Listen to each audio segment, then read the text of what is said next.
Saya tentu tidak akan menyampaikan banyak hal, saya ingin mengulang apa yang kemarin saya katakan atau saya sampaikan ketika saya diberikan kesempatan pertama oleh Bapak Presiden Jokowi untuk menyampaikan pidato di depan seluruh masyarakat Indonesia.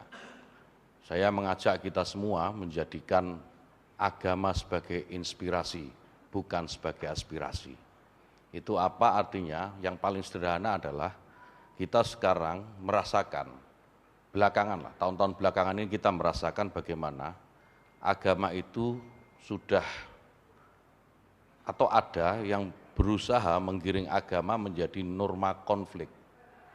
Agama dijadikan norma konflik itu dalam bahasa yang paling ekstrim, siapapun yang berbeda dengan keyakinannya, maka dia dianggap lawan, dia dianggap musuh. Karena namanya musuh, namanya lawan, ya harus diperangi.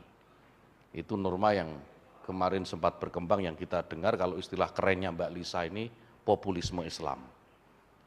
Nah, saya tidak ingin, kita semua tentu saja tidak ingin bahwa populisme Islam ini berkembang luas sehingga kita kewalahan untuk menghadapinya.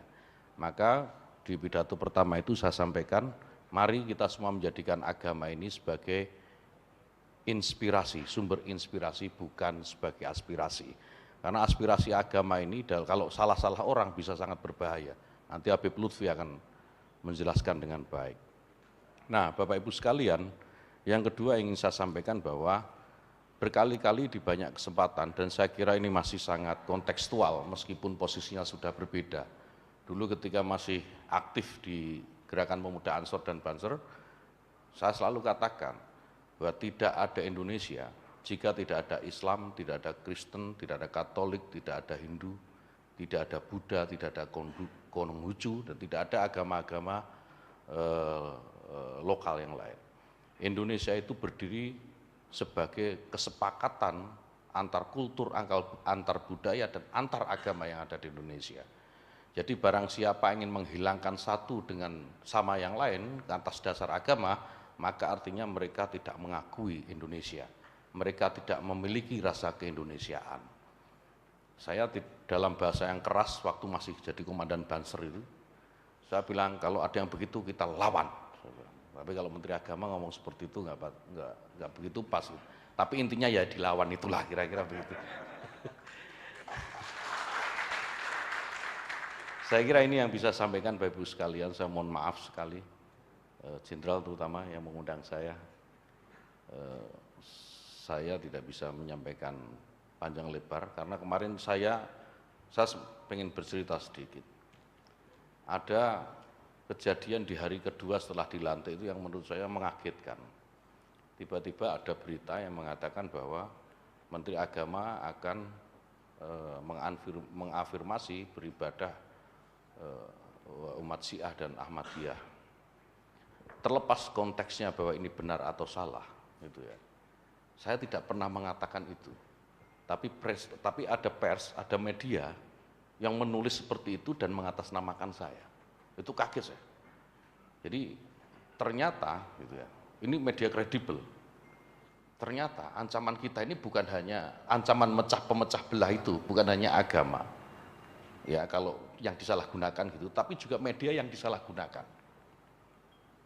Jadi memang semua yang serba salah guna itu pasti nggak baik.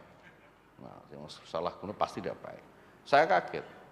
Tetapi saya sampaikan kemudian kepada pers, media, dan kepada publik semua, saya selaku Menteri Agama sebagai wakil pemerintah, saya akan mendudukkan persoalan ini pada tempat yang semestinya, pada prinsip-prinsip dasar yang kita semua sebagai warga negara ini pegang dan akui. Apa itu? Bahwa yang pertama adalah semua warga negara itu berkedudukan yang sama di muka hukum. Dia mau Syiah, mau Ahmadiyah, mau NU, mau Muhammadiyah, mau siapapun, di depan hukum itu sama. Oleh karena itu negara itu wajib melindungi mereka, anggota-anggota organisasi ini sebagai warga negara. Artinya apa? Jika berbeda keyakinan, tidak boleh ada alasan kelompok yang merasa paling besar kemudian mempersekusi, menghakimi sendiri kelompok yang kecil. Ini sikap dasar yang akan pemerintah pegang. Yang pertama. Yang kedua, jika ada perbedaan pandangan, jika ada perbedaan keyakinan, jika ada perbedaan pendapat terkait dengan hal-hal keagamaan, kita selesaikan dengan dialog. Kementerian Agama, saya sebagai Menteri Agama, siap untuk memberikan fasilitas mereka untuk berdialog. Itu sikap dasar. Kemudian saya sampaikan, dan insya Allah forum ini akan menjadi saksi dan sekaligus mengawal bahwa saya akan pegang dua hal ini selama saya diberikan amanah sebagai Menteri Agama. Saya kira demikian, mohon maaf jika ada kekurangan. Wallahul muwaffiq ila aqwamit thoriq. Assalamualaikum warahmatullahi wabarakatuh. Waalaikumsalam.